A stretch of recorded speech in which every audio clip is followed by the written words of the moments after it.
Hi tax applicants or prospective students. This is your video on how to check an application status at the University of Pretoria. To not waste any time, we are just going to visit the University of Pretoria website by typing the following: www.up.ac.za,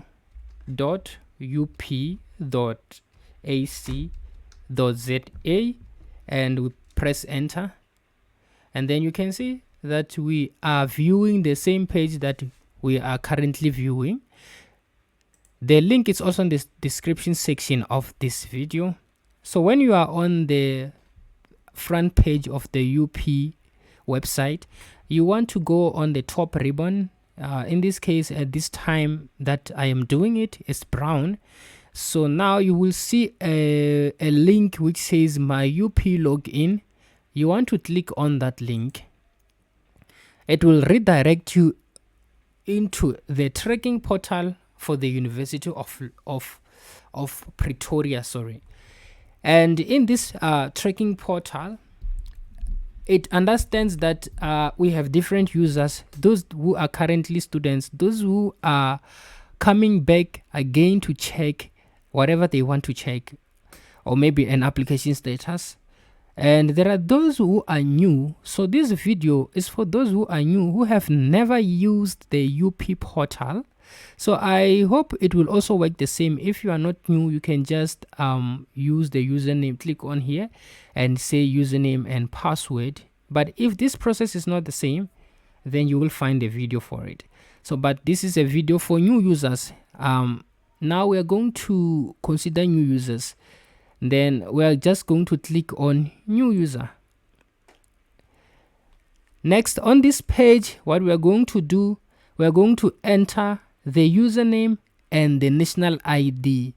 This information, the username is your student number. Your student number was sent to you after you have submitted your application, and the university has checked your application and acknowledged it. They sent you in a form of a letter into your email address.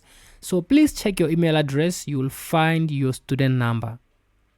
Please exercise patience. If you have just applied, wait for it a bit, maybe a week, then you can come and try and check your application status. Then now, before you enter your student number as a username, you must precede your student number with lowercase u. That's a requirement for you to continue in this tracking portal. So we are going to do just that. We are going to start with small letter u, and then we are going to input a student number and our national ID. Because YouTube has policies, we are not going to enter this information right in here. Rather, we are going to enter this information and blur it. So please understand when we blur the information, but the process, it doesn't affect what we want to show you. So now we are going to enter the information. Okay, we are here. We have entered our information. Next, we are just going to click on proceed. See you on the next page as we proceed.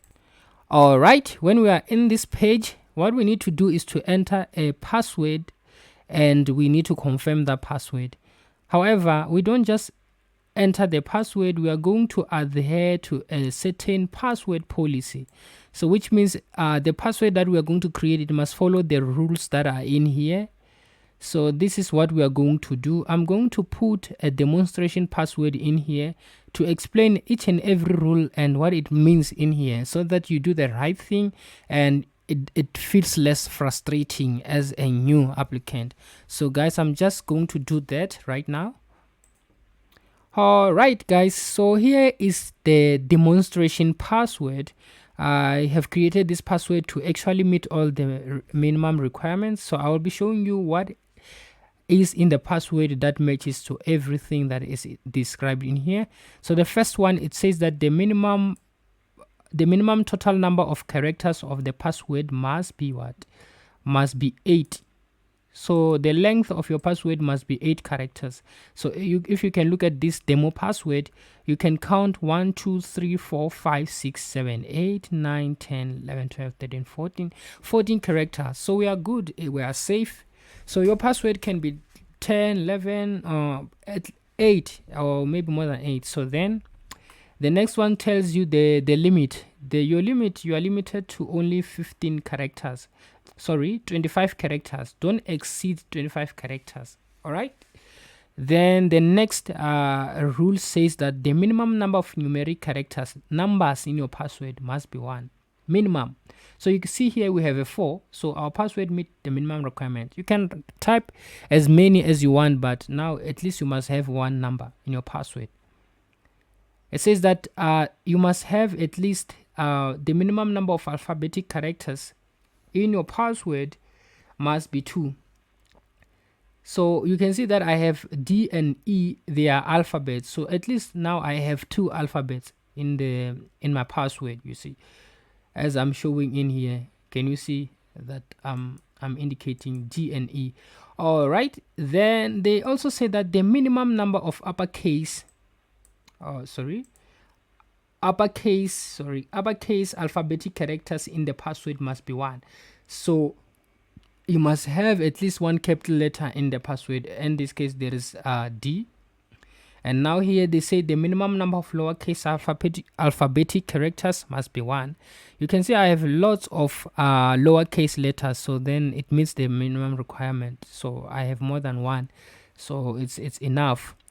And also here they say that the maximum age of the password in days is 360, meaning that if you create a password today, it's going to expire after 360 days.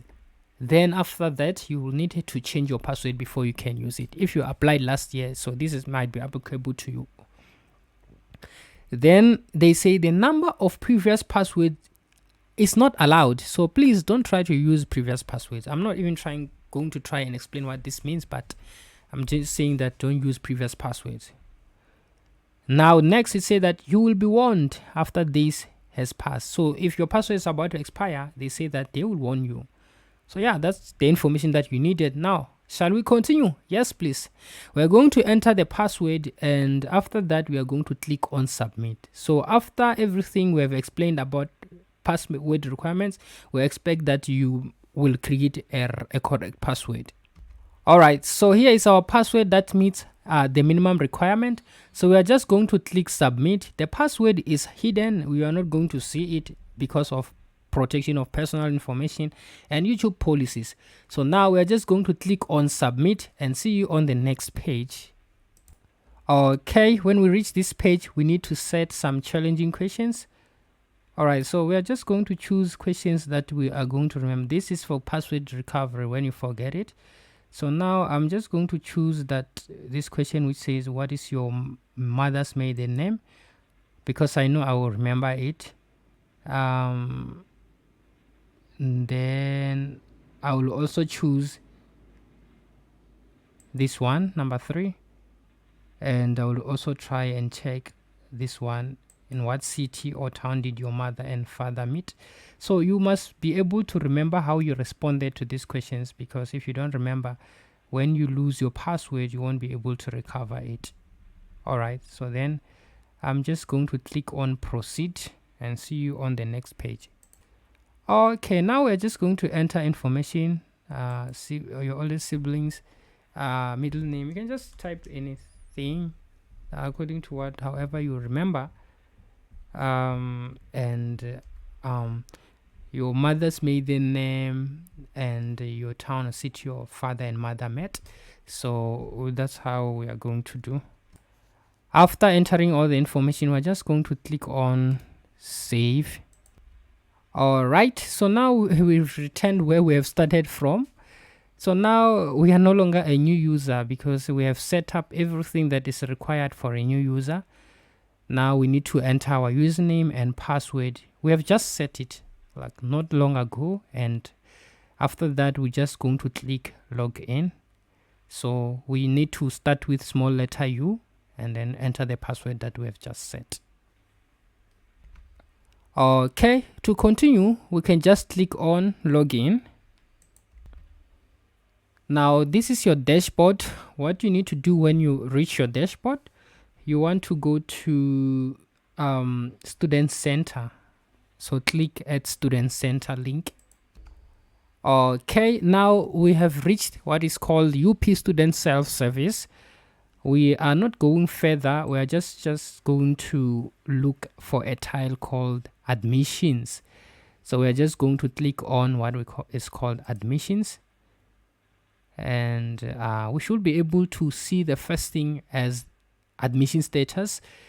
If it doesn't display your admission statuses, just look for it along the menus. If something changes in case, then just make sure you look for admission status. Then now you can see here that the applicant applied for computer science, and the application status is written here. Your application is being processed at the faculty. Nothing is done yet on the outcome of this application, and the application has been received, but nothing is being done. So the status will change as time goes by. So the advice that I want to give you is that please check regularly to see any changes and any communication. If you are missing any documents or something that you need to send to the university, it might be updated in this information of like they will give you your status with regards to all the choices that we have applied. So you can see that it's computer science and civil engineering. So that was it to just take an application status at the University of Pretoria. This was just long for first applicant, so we will also make a video where those who have already went the process of registering, not using it for first time, can just log in and start using the portal. Thank you for watching this video. Please subscribe, like, and share to Educational Minds Academy. Encourage us to make more educational content, and we'll see you on the next video. Please subscribe.